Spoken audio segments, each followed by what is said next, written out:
Hey, what's going on, good people? It's good to see you guys once again, man. Thanks for tuning in to my channel, Angels Arnold Speaks. It's your boy Aset Ma'at Haru. And man, just wanted to talk today about Bacopa and the benefits of taking Bacopa. Bacopa is a mainstay in my own personal diet. It's a mainstay in my life. I love Bacopa. It's right up there to me with ashwagandha. It's something that I take every single day without fail. So I don't even know where I would be without it. It's just a great herb to take. And so just wanted to go with three reasons why I think it's important to take it, or three reasons why, if you don't know anything about Bacopa, you should take a hard look at it, okay? So without further ado, let's go ahead and get into it.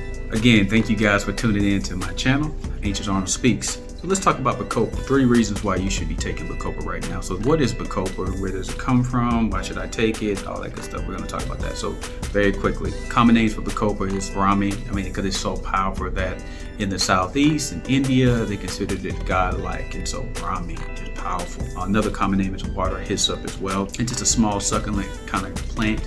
Oftentimes you'll see this particular plant in like small aquariums and things like that. Some constituents, alkaloids, you got bacopicides or glycosides, which bacopicides fall under. Typically you'll see on a bottle, it'll say bacopide A and B. And you want to make sure that you see that at least 20% on those bottles, because those are important constituents of the plant that you want to make sure you're getting into your body.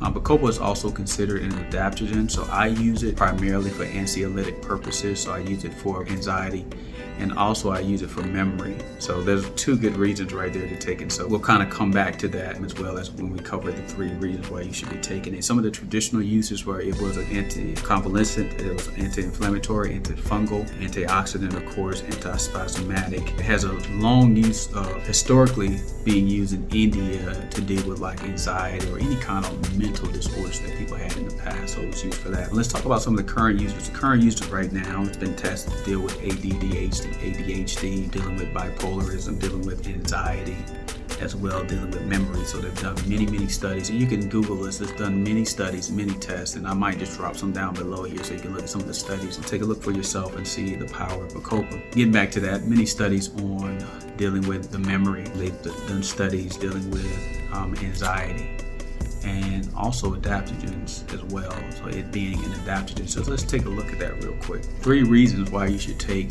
Bacopa, and three reasons that I use it is for anxiety. If you guys are not familiar with my own history, I suffered a traumatic brain injury when I was in the military back in 2003.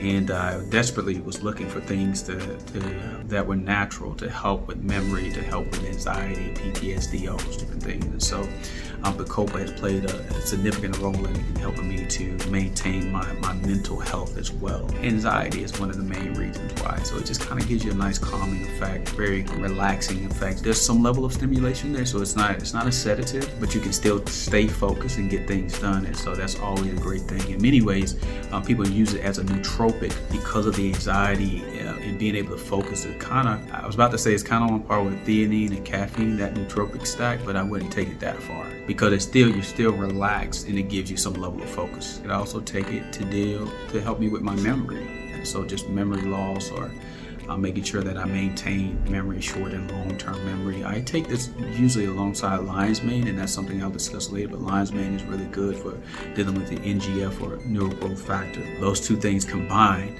along with something like ashwagandha, which is an adaptogen, and to me just very powerful. Those particular herbs are just something I take every single day without fail. And number three, I would say just simply for stress.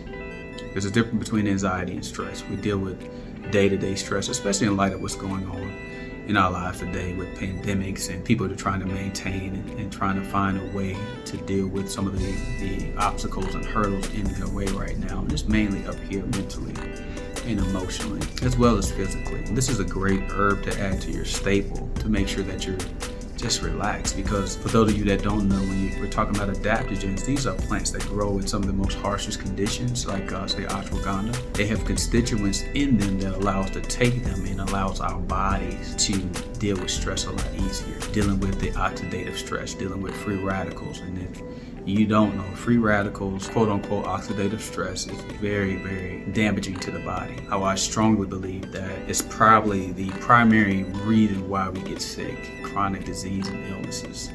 So you want to make sure that you're taking things, especially natural things, that will help you deal with that. So any kind of antioxidants you can get in your body is great. Vitamin A, vitamin C, vitamin D, vitamin E, even magnesium to a certain extent. And certainly some of these herbs here are great. So number one, anxiety.